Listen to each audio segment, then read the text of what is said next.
Tonight, the U.S. Congress votes to release the Epstein files. It's an honor to stand here again for something America is finally united on. An emotional victory for Jeffrey Epstein's victims and a dramatic about-face for the president. But when could the public get a glimpse? The battle over the future of Canada's fighter jet fleet. I think Canadians expect more, and we should get more. More from the F-35 deal as a Swedish company pushes to bring its jets and 10,000 jobs to Canada. Ontario explores forcing drunk drivers to pay child support if they kill a parent. It's not ever going to make it better, but at least if you can remove some of that financial obligation. But is it the right move? From CBC News, this is The National with Erica Johnson. Thanks for joining us. Adrian is on assignment. The Epstein files are one big step closer to being released tonight. A bill to make the U.S. Justice Department hand over documents from its investigation into the convicted sex trafficker is racing towards Donald Trump's desk. That is remarkable, considering how hard and for how long Trump has worked to keep those files closed. The House has already passed the bill. The Senate has agreed to do the same. And Trump now says he won't stand in the way. He and Epstein were once friends, and the issue has stalked the president right through his second term. As Katie Simpson shows us, this sudden surge toward more transparency is a dramatic turn of events and an emotional one for many. Survivors of Jeffrey Epstein's abuse marking this moment at the U.S. Capitol as a step toward accountability. It's an honor to stand here again for something America is finally united on. The pursuit of justice taking an emotional toll. Family of Virginia Giuffre, the Epstein victim who died by suicide earlier this year, partially crediting her advocacy work for this win. You didn't just make a small dent.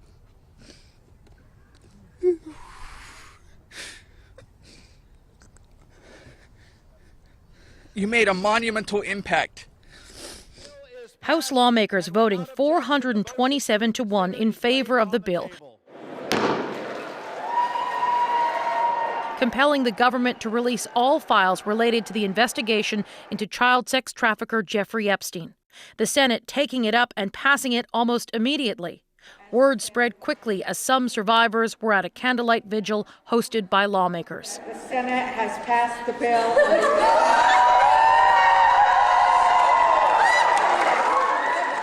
Donald Trump tried for months to kill this bill, only changing his position after it was clear many in his party planned to defy him. And he called me a traitor for standing with these women. Watching this actually turn into a fight has ripped MAGA apart. Some Epstein survivors say they're frustrated by Trump's words and the lack of transparency. I voted for you, but your behavior on this issue has been a national embarrassment. This issue frustrates Trump. He's insulting journalists who ask him about Epstein. On Air Force One Friday, and again in the Oval Office. You're a terrible person and a terrible reporter. The president is now threatening to punish the reporter's employer. I think the license should be taken away from ABC because your news is so fake. A senior White House official tells me Trump will sign the bill once it's sent over to the White House, and it's expected to land on the president's desk Wednesday. Okay, so then how quickly could more documents be released? Once it's signed, the Department of Justice has 30 days to comply. Some materials, including details about victims, will be withheld, along with documents that could compromise an ongoing investigation, which is key since Trump just ordered new investigations into possible links between Epstein and Democrats. Thank you, Katie. Katie Simpson in Washington. Tonight, Trump is rolling out the red carpet for Saudi Arabia's crown prince. It's his first trip to the U.S. since he was tied to the murder of a journalist. But as Paul Hunter shows, Trump didn't want to hear about it. From Donald Trump to Saudi Arabia's controversial crown prince Mohammed bin Salman, a warm welcome to the White House. I want to just tell you what an honor it is to be your friend. It's the first U.S. visit for the de facto Saudi leader in 7 years, not since U.S. intelligence concluded bin Salman likely signed off on the killing in Turkey of a Washington Post journalist and Saudi critic back in 2018. Your Royal Highness. In the Oval Office, a reporter asked about that. A lot of people didn't like that gentleman that you're talking about. Whether you like him or didn't like him, things happen. But he knew nothing about it, and we can leave it at that. You don't have to embarrass our guest by asking a question like that. Bin Salman has always denied any involvement. We've did all the right steps of investigation. We are doing our best that this doesn't happen again. But key to the visit is trade, including the sale of American F-35 fighter jets to Saudi Arabia and a string of other deals. Bin Salman taking an earlier pledge to invest $600 billion in America and now nearly doubling it. Now you're saying to me now that the $600 billion will be $1 trillion. Definitely, because what we are signing it will facilitate that, and I like that very much. But the U.S. is pushing for more. In the continued fallout from Israel's war on Hamas in Gaza, Trump wants the Saudis to sign the Abraham Accords, aimed at stabilizing the Middle East. Bin Salman seemed to underline his view that hinges on Palestinian statehood, a step U.S. ally Israel rejects. We want peace for the Israelis, we want peace for the Palestinians, we want them to coexist peacefully in the region. Trump also took a jab at his predecessor in the White House, Joe Biden, and that fist bump with bin Salman 3 years ago. And Trump doesn't give a fist pump. I grabbed that hand. I don't give a hell where that hand's been. I grabbed that hand. Trump has long seen bin Salman as key to reshaping Middle East politics. A great ally, says Trump, with more deals to come. Paul Hunter, CBC News, Washington. The Swedish king and queen are in Ottawa tonight for a state visit. It comes as Sweden's Saab has apparently proposed to build military jets in Canada, bringing some 10,000 jobs, and as Canada reviews its current multi-billion-dollar defense contract. Marie Brewster now with the matchup of Sweden's Gripen jet versus the American F-35. Safe to say, it's a royal full-court press. Her Majesty the Queen and I would like to extend our heartfelt appreciation and deep gratitude for the warm welcome we have received here in Canada. Sweden's King and Queen leading a delegation of senior defense and corporate executives to Ottawa, just as Canada's debate over whether to continue with the F-35 purchase or buy Swedish Gripens reaches new heights. We're looking indeed at the Gripen, and we're having conversations with Saab. So I'm having conversations with Saab, which is offering at this point 10,000 jobs. Saab's Gripen E finished second to Lockheed Martin's F-35 in Canada's fighter jet competition in 2022. Amid the trade war with the U.S., the Carney government is reviewing the $27 billion contract to buy 88 F-35s. I think Canadians expect more. Now, Sweden sees an opportunity. Saab is proposing to manufacture Gripens in this country, potentially creating thousands of jobs, many of them in Quebec, a message being greeted skeptically. If you promise something, you deliver it. Canada has committed to accepting 16 of the F-35s already on order. Lockheed Martin says the deal will put over $15 billion into the Canadian economy over 50 years. Going with Saab's offer means the Air Force would fly 2 different fleets, something it doesn't want to do. Some experts, however, say there are long-term advantages over and above creating jobs. These costs for the Gripen are 1/6 the cost of the F-35. So I would be shocked if, in fact, the cost analysis didn't say, Prime Minister, you can save a ton of money by having 2 fleets. It's becoming a real dogfight as supporters of the F-35 launch their own counterattack. Our colleagues at Radio Canada report a dozen former senior military officers have written a letter to the federal government reiterating the benefits of buying a full fleet of F-35s. Marie Brewster, CBC News, Ottawa. Canada Post is reporting staggering losses, more than $1 billion in the first 9 months of this year. The chief financial officer says Canada Post is effectively insolvent, given the unprecedented operating loss. The Crown Corporation expects to lose up to 30,000 employees through retirement or voluntary departure to try and deal with the shortfall. The latest losses come in the midst of a 2-year labor dispute with postal workers. Alberta is invoking the notwithstanding clause for the second time in just 3 weeks. It's being used this time to block court challenges to a series of laws affecting transgender youth. As Aaron Collins shows us, the move sparked an instant response. Before it was even tabled, backlash to Bill 9 building outside the Alberta legislature.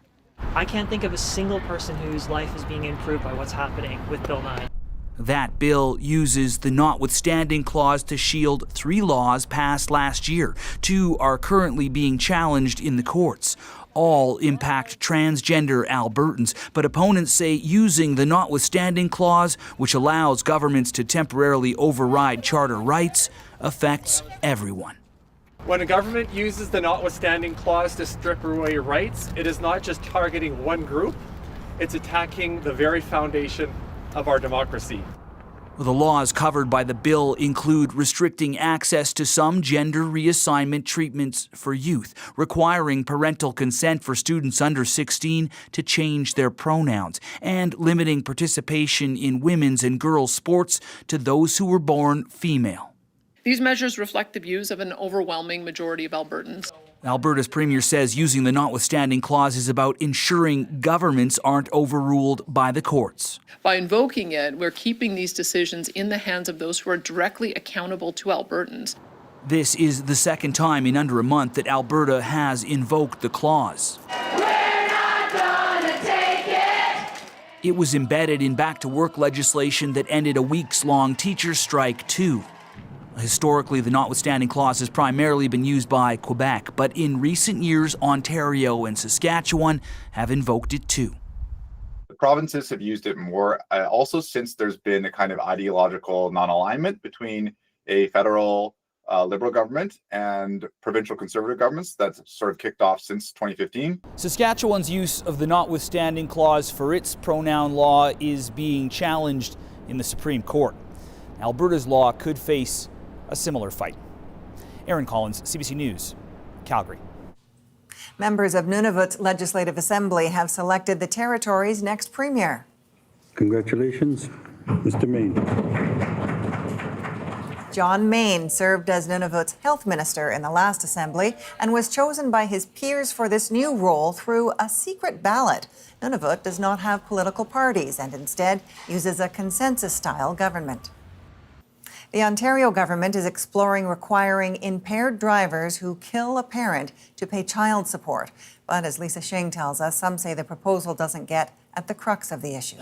5 years ago, Bob Kiro's son, Robert, was killed by a drunk driver while out for a morning run. He kissed his wife goodbye and was gone only 10 or 15 minutes when a driver came through the intersection driving at high speed. He left behind 4 children, ages 14 to 19, and that's why Kiro supports the Ontario government exploring making impaired drivers pay child support if they kill the parents or guardian of a minor. It's not ever going to make it better or easier for the person emotionally, but at least if you can remove some of that financial obligation that came with this, unexpectedly. The devastating impact reaches far beyond the immediate loss. The province floating the idea as it's been cracking down on crime in recent months. We're looking at other jurisdictions to see what they do. In 2023, Texas introduced a similar law that requires drivers convicted of intoxicated manslaughter pay child support until that young person turns 18. Canada's Mothers Against Drunk Driving supports potential legislation, but says insurance companies may already provide some coverage. It's really important that insurance is a part of these consultations because I don't think we're going to eliminate the role of insurance. I think that will still be the main support. It's a good idea in principle. This criminal lawyer says this measure might not deter someone from driving impaired, and it's assuming the person who injures someone or incidentally, kills somebody has money. That's the assumption. Right? Which is not the case, I can tell you, for a lot of people. For Kiro, though, a law would also be symbolic, the driver taking on at least some of the financial burden after taking a life. Lisa Shing, CBC News, Toronto. In the occupied West Bank, one Israeli is dead and 3 others are injured after an attack. It comes a day after another violent clash there between Israeli settlers and Palestinians. And as Tom Perry explains, it's sparking an angry response from Israel's prime minister. Israeli security at the scene of a deadly attack. Israel's military says 2 Palestinian assailants rammed a vehicle into pedestrians, then began stabbing people. Both attackers were shot dead. This assault targeted Israelis, but it comes as attacks by Jewish settlers against Palestinians in the West Bank are on the rise. The latest incident near Bethlehem, cars torched, windows smashed. We were at home when we heard banging, says Ali Abu Loha. I went outside and saw masked men throwing rocks toward the house. Israel's Prime Minister, Benjamin Netanyahu, has denounced the violence, calling the attackers a small extremist group, urging authorities to pursue them to the fullest extent of the law. But human rights groups and the UN say Israeli authorities often turn a blind eye to the violence, settlers acting for the most part with a sense of impunity. I shall put the draft resolution. While the West Bank simmers, the UN Security Council has endorsed the 20-point peace plan for Gaza put forward by U.S. President Donald Trump, which calls for a demilitarization of the territory with an international stabilization force providing security. That idea already rejected by Hamas. It doesn't meet the needs of the Palestinian people or their rights, says Hazem Kassem, spokesperson for Hamas. On Gaza's streets, views are more mixed. So I'm totally agreed with this because it will protect our rights and will protect our dignity as a human beings. I don't like it because the decision brings foreign troops into Gaza. There are still many questions about Trump's peace plan, including whether Hamas will ever voluntarily disarm. For now, the ceasefire in Gaza is holding, even while tensions in the West Bank continue to grow. Tom Perry, CBC News, Jerusalem. Poland is blaming 2 Ukrainians working for Russia for blowing up a railway line. On Sunday, an explosion damaged the track that connects Poland to Ukraine. Poland's prime minister says a second attack on another section failed, and the 2 suspects fled to Belarus. Moscow has been blamed for a number of attacks since it invaded Ukraine, allegations it denies. As the weather gets colder, fewer snowbirds are expected to travel south. We had no intentions of returning. How the Sunshine State is coping without Canadians. Next. A new warning tonight about ready-to-heat, ready-to-eat food. Human beings are not adapted to ultra-processed food. What researchers are adding to the list of health risks. Plus, the Rough Riders share their Grey Cup glory.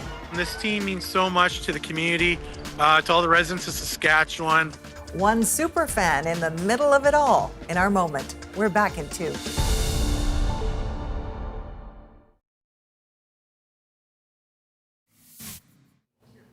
Toyota RAV4 topped Canada's list of most stolen vehicles in 2024, with the 2021 model the most frequently targeted. According to Equité Association, which tracks auto thefts, newer model SUVs dominated the top 10, with claims totaling more than $1 billion, despite an overall decline in the number of thefts nationally. Fewer Canadian snowbirds are heading south this winter. Julia Wong traveled to Florida to look at the impact on businesses and the tourism industry. Sunsets and balloons, hot air balloons. For these Alberta snowbirds, fond memories of time in Arizona. But this year, they're choosing to winter in Mexico instead. Once the political climate in the U.S. escalated, we had no intentions of returning. In this Florida retirement community with deep Canadian roots, patriotism is on display everywhere you look. Happy Tuesday! For those here, Terror threats and annexation comments from U.S. President Donald Trump haven't put a chill on travel. I'm not going to let one individual dictate what makes us happy. But Florida tourism numbers show Canadians are shunning the Sunshine State. The most recent numbers show a drop of 20% from the same time last year. The rhetoric on trade has certainly, I think, offended Canadians. One local mayor wants Canadians to know they are welcome and important to the economy. That leads to, I think, over 500,000 jobs in Florida that are directly contributed to that economic presence of Canadian snowbirds. Merci, bon appétit. Like this restaurant started by Quebecers, Canadians make up the vast majority of clients during the winter. We're all concerned about what's going on right now. You know, they will come, but not everybody will come. This agency says Canadians are buying significantly fewer homes here, and Canadian homeowners are unloading them at a higher rate than normal. The owner says one factor is the exchange rate. Political tension is another. Absolutely. Given the political environment, it's been a topic, without question. This beachside hotel went to Brazil to attract new customers after Canadian bookings dropped 5% since January. We are trying to desperately fill the gap because that's how much we need that business and miss that business. The question now is whether changes to travel behavior will be short-lived or something more permanent. In places like the Sunshine State, there's hope the long-standing friendship between the two countries outweighs the politics. Julia Wong, CBC News, Hollywood, Florida. So just how badly is the U.S. hurting with Canadians staying home? If this becomes a longer-term event, you're looking at the loss of billions of dollars. And what it could take to coax travelers back. Plus, the new warnings about ultra-processed foods. This is the most convincing explanation for the pandemic of chronic diseases. And how other countries are cutting their consumption. Also, northern BC prepares to be supercharged. If you can't get electricity to a mine, then you don't have a mine. The big promises from Ottawa's latest major project push. The National breaks down the stories shaping our world. Next.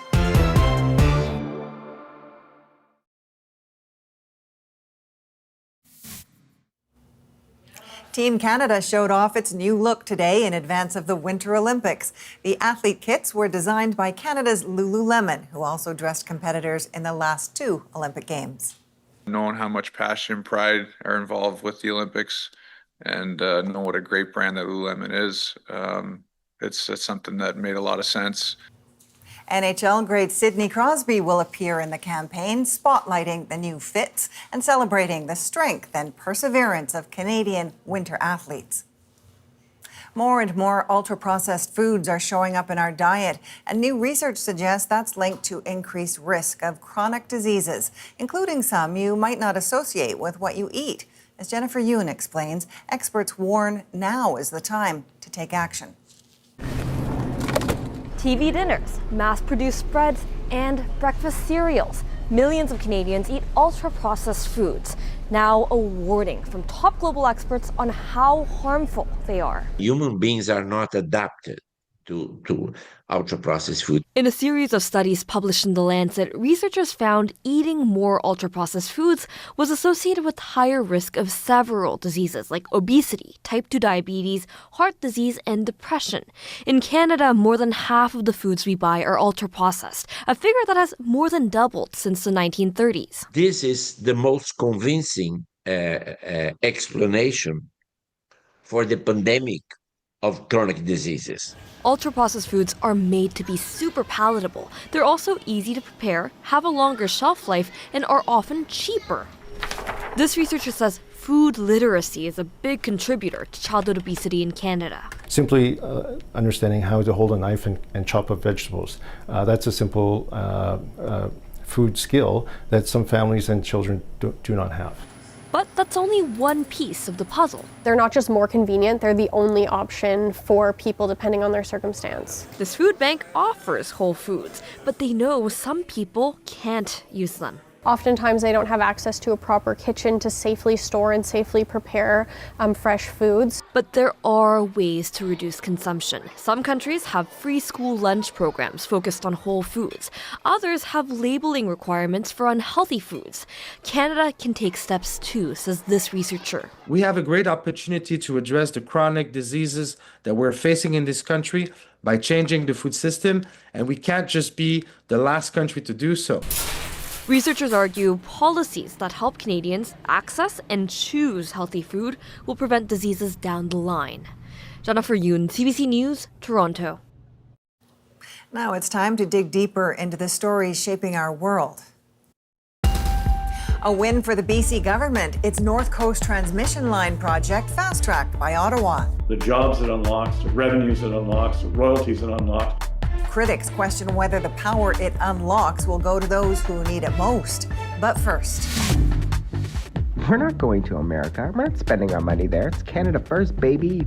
Faced with tariffs, border detentions, and a president who just doesn't seem to like us, an increasing number of Canadians are pulling the plug on plans to visit the U.S. Andrew Chang, host of About That, digs into what the dearth of cross-border Canadian travelers means to Americans. I'm just going to come right out and say it. The Canada-U.S. relationship isn't great right now. Donald Trump declaring on social media that he's officially called off trade talks with Canada. Our relationship with the United States will never again be the same as it was. The relationship between its people isn't great. From the very top, Donald Trump, Mark Carney, this icy toast immediately after Trump recently called off trade talks, but right down to regular people like you and me. And I especially mean that if you're Canadian like me. Because look at these bars, round-trip car trips by Canadians to the US. Those are COVID numbers over there. You kind of expect those to be low, but 2025, year one of Trump term 2, that's a massive cliff.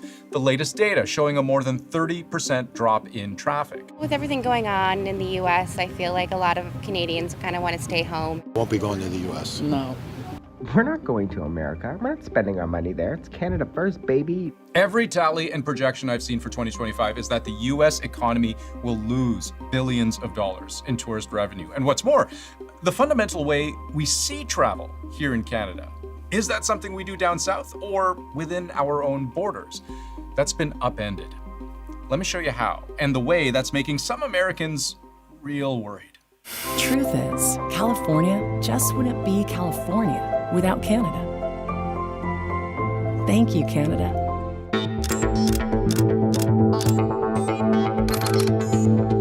What do you say to Canadians that don't want to go to the U.S. now because of your 51st state talk, because of the trade war, the tariffs? Yeah, and well, fear I of understand local it. Look, I understand that. It's something that will get worked out. There's still great love between the two countries. Yeah, so maybe not. Let's talk about the Canada-US border. In April, new rules kicked in, where if you're a Canadian staying longer than 29 days in the US, you need to register your presence with the US government. That means getting photographed and fingerprinted. For some, that's no big deal. A recent Angus Reid poll suggested somewhere up to a third of Canadians are relatively unbothered by any of that. But the other 2/3, somewhere between concerned and this feels invasive. I felt ambushed because it happened so quickly, and I was not given a choice to have the picture taken. I don't like it. I don't like that they're taking so much information from us. It's a little unnerving. I think everything he's doing is kind of helping to decrease travel from and to the United States. I think it is significant. You've got people that are regular travelers saying that this is a big deal to them. They feel concerned. If you're already feeling some anxiety about crossing over the border, this isn't going to help that. You know, having to be fingerprinted and put into a registry is not likely to make people more likely to want to travel there. So check out the latest travel data we're getting from both sides of the border. This line here, those are Canadian round-trip car trips to the US for all of last year, month by month. But here's what 2025 looked like, starting in January with Trump's inaugural take on Canada. Canada should be a 51st state. Canada's a very bad abuser. Canada's been ripping us off for a long time. Without the U.S., Canada really doesn't have a country. Year over year, we've now seen 10 straight months of decline, totaling millions fewer trips to the US in 2025 alone. Because of Trump, I'm not going to travel to the States. It's going to be a while before we ever decide to do anything in the US. And it's not just the land border Canadians are staying away from.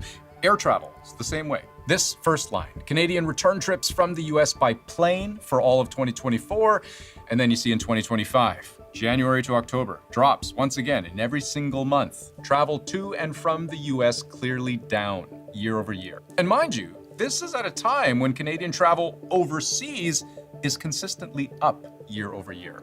So this is a costly problem for America. The latest projection from the US Travel Association is that their economy will be down nearly $6 billion in tourist revenue compared to last year, driven primarily by the fact that so many Canadians just aren't coming.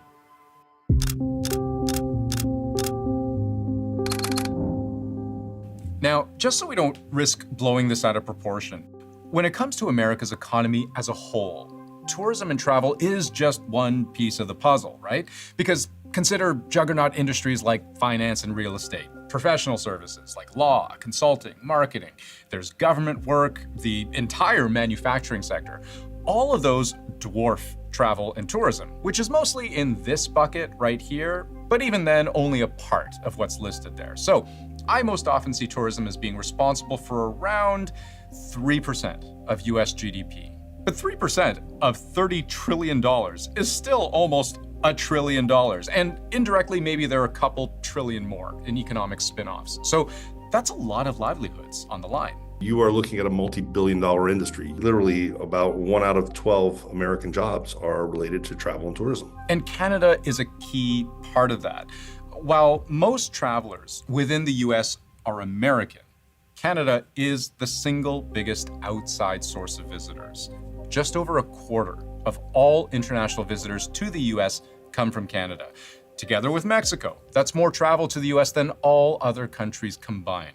It's our largest international market. You're not just talking about, an on-the-surface economic impact loss of visitor spending. You're talking lost tax revenue to the states and communities. You're also looking at job losses potentially, especially in our border communities. There's a lot of jobs dependent upon that cross-border tourism. But the projection down the road from the US Travel Association that even with big draws like the FIFA World Cup and America 250 celebrations next year, Canadian travel won't recover to pre-COVID or even pre-Trump levels for another 5 years. We have seen a 50% decline in our Canadian members. We just had a large festival last weekend, and 50 or 60 of the ticket holders just did not come. So American businesses have been doing what they can to win Canada back. If you come from Canada with a Canadian driver's license or a passport, or you use that goofily delightful Canadian accent, we'll give you a 30% discount. Figure the top destinations for Canadians are New York, Washington, Florida, and California. From those states, we've seen ad campaigns specifically targeting those Canadians they can't afford to lose. From New York, just an hour outside of Montreal. To our neighbors in Quebec, we know travel choices can be complicated, but if you're looking for a getaway that still feels like home, Plattsburgh and the Adirondack Coast are here for you. From California, an ad that almost sounds more like an apology than an invitation. Without you, we wouldn't be as beautiful. And we wouldn't be as full-bodied. Or delicious. And that messaging comes right from the top. The Golden State and Canada have always shared so much in common. Sure, you know who's trying to stir things up back in D.C., but don't let that ruin your beach plans. It's like this very intentional effort to say, Canada, we're not Trump's America. California, it's the ultimate playground, 2,000 miles from Washington and a world away in mindset. Because here in California, we've got plenty of sunshine and a whole lot of love for our neighbors up north.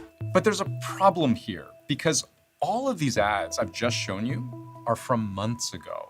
If they're having an impact, I don't know if I'm seeing it. And that might be because American cities and states, they're not just up against this monumental push effect of Donald Trump on Canadians, steering them away.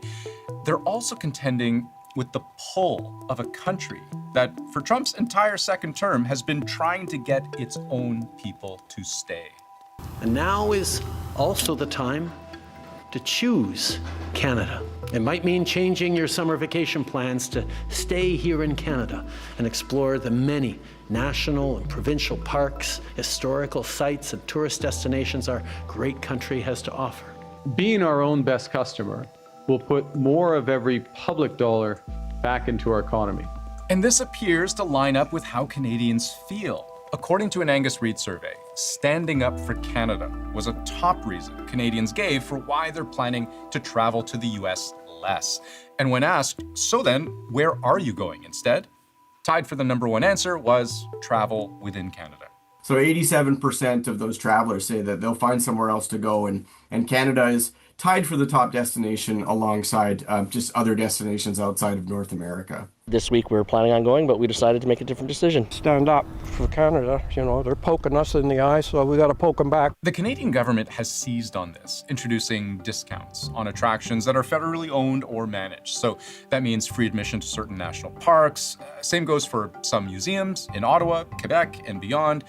Children can even travel for free on Via Rail.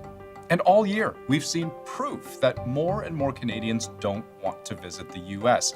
Early this year, Canadian domestic travel up. Money spent up even more. Then later in the year, over the summer, an even bigger spike, billions of dollars more flowing within the Canadian economy. Canadian Airbnb bookings within Canada up in a big way. Growth in almost every single province and territory, and really big growth at that.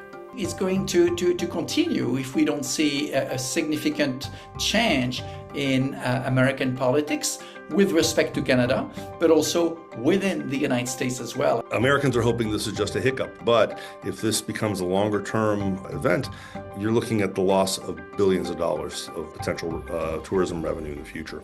What this all adds up to is bad news for the US economy. Not make or break on a national level, but certainly a pain point on a local level. And suffer enough of those over a long enough period, that's when this becomes about more than just the dollars and cents. Here's another story we're working on at the National. Israelis and Palestinians bridging the gap with friendship and frisbees. In a land Jews and Palestinians both consider theirs, it's a friction never forgotten. A seam that runs through society, ripped open again October 7th, now slowly being stitched with frisbees. When they come and see the other, they are humans like them. They have no tails, no horns. They can interact, they play, they talk. You can see Sasha's full story tomorrow night right here on the National. Coming up, critics question Ottawa's fast-tracking of a major electric transmission project to help fuel BC's LNG industry. Take that electricity and create industrial parks, send it to mines, train First Nations to work in those mines. The debate over who needs the province's limited power supply most. Next.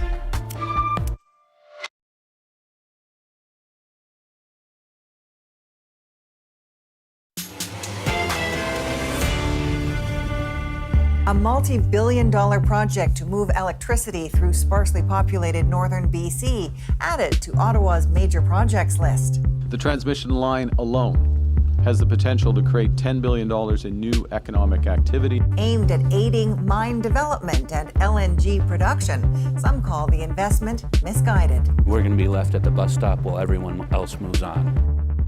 While there appears to be no major opposition to building the new transmission line, as Lindsay Duncombe found out, some think the province's limited amount of electricity is being directed the wrong way. Want a thriving economy? New mines, more jobs, natural gas? Well, you can't have any of it without electricity. That's why the federal government put BC's North Coast transmission line on its latest list of major projects in the national interest. There's little opposition to the plan, but it is sparking questions about who will pay for it and which industries should get to use the power. It's such a big deal to Ottawa. The Prime Minister chose a power station in Terrace to announce all the new projects. The transmission line alone has the potential to create $10 billion in new economic activity in this area, while reducing emissions by up to 3 million tons annually. It's such a big deal to BC. Premier David Eby says he'll go to the polls if legislation to fast-track the line doesn't pass. This is non-negotiable for us. I would stake our government on it. Those 10,000 jobs, the prosperity for British Columbians. British Columbia gets almost all of its power from hydroelectric dams, operated and distributed by BC Hydro, a Crown corporation.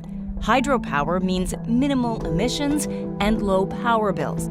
The new project would twin the transmission line from Terrace to Prince George, almost 450 kilometers. Eventually, it would extend 350 kilometers north. And guess what's up there? Just 75% of Canada's known copper reserves, and gold, and silver, and other critical minerals. There are several existing and proposed mines in the area, including Red Chris. Its expansion was on the government's first list of major projects. BC's Energy Minister Adrian Dix is keen to supply them all with power. So what makes the North Coast Transmission Line, I think, special as a project is what it unlocks for the whole economy, the jobs it unlocks, the revenues it unlocks, the royalties it unlocks, and of course, the wealth for people in the region, including First Nations. If you can't get electricity to a mine, then you don't have a mine. But building a power line doesn't come cheap. The price tag for the first part alone, $6 billion. The Canadian Infrastructure Bank just announced a $139 million loan to kickstart construction. But the minister admits British Columbians could finance the rest with higher energy bills. And so when you add to the system, inevitably that has to be paid for somehow, and it's paid for out of the rate base. Now, the other industry to benefit from the new transmission line is liquefied natural gas. Electricity is needed to power the proposed massive Silisms floating terminal near Prince Rupert. It's a partnership between the Nisga'a Nation and an American energy company, and it's also on Carney's list of nation-building projects. In fact, British Columbia has laws requiring all new LNG projects to have net zero emissions by 2030, provided there's enough electricity. The province says that gives it a competitive advantage, especially when selling LNG to countries worried about climate change. But not everyone thinks gas companies should get priority on the grid. The thing that doesn't make sense to me is to provide subsidized electricity to LNG when you could do so many other things with that electricity. Andy Hura is a political science professor and runs the Clean Energy Research Group at Simon Fraser University. He thinks by the time all BC's proposed LNG projects are up and running, other countries won't want to buy it. He expects renewables, like solar panels, will be cheaper by then. The world's economy is transforming towards clean energy, and we're going to be left at the bus stop while everyone else moves on. He'd like to see BC use its power in other ways. Take that electricity and create industrial parks. Send it to mines. Train First Nations to work in those mines. Send it to the highest bidder and use that money to transform our economy. These are better uses of that electricity. Construction on the new transmission line should begin by summer, but it'll take a decade or more before it's all up and running. There's little question the power is needed, but some debate over who needs it most. Critics warn the transmission line could suffer the same fate as BC Hydro's last major project, where geotechnical problems doubled the price tag of its Peace River hydroelectric dam. Coming up, Rider Nation is loud and proud of their Grey Cup champions. Everyone's running around wild. It's a huge party. The celebratory parade to mark Saskatchewan's first cup in 12 years in our moment.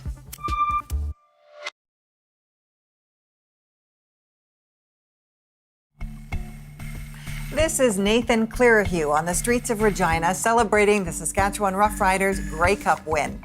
Fans poured into the streets to watch the team hoist the cup, and tonight their celebratory parade makes our moment. Rider! It is completely unreal. Every time I kind of think about it, I tear up. Everyone was decked out in green, and we all had horns and whistles and bells and all sorts of weird things going on. It was pandemonium. It's like you go to a zoo and all the cages are unlocked and everyone's running around wild. It's a huge party. We're known worldwide for how crazy and passionate we are about our team. And the thing is, the team gives it right back. And this team means so much to the community, to all the residents of Saskatchewan. Right from the beginning of the season, they said, this is our season, this is our time, and they stuck to it. The experience is just something else, and we're only 3 days into it, so we are far from done with this. We are going to drive it to the ground, and then come May, when they start up all over again, take two. Now, this was the 5th time the Riders have won the Grey Cup, but it had been 12 years. And even though Nathan is clearly a die-hard fan, this was the first parade he's ever attended. And he says he hopes he doesn't have to wait another 12 years to do it all again. In the meantime, he says he and his buddies are just going to keep at it. Drive her into the ground, I think were his words. You go. From all of us at The National, thank you for being with us. I'm Erica Johnson in Vancouver. Take care.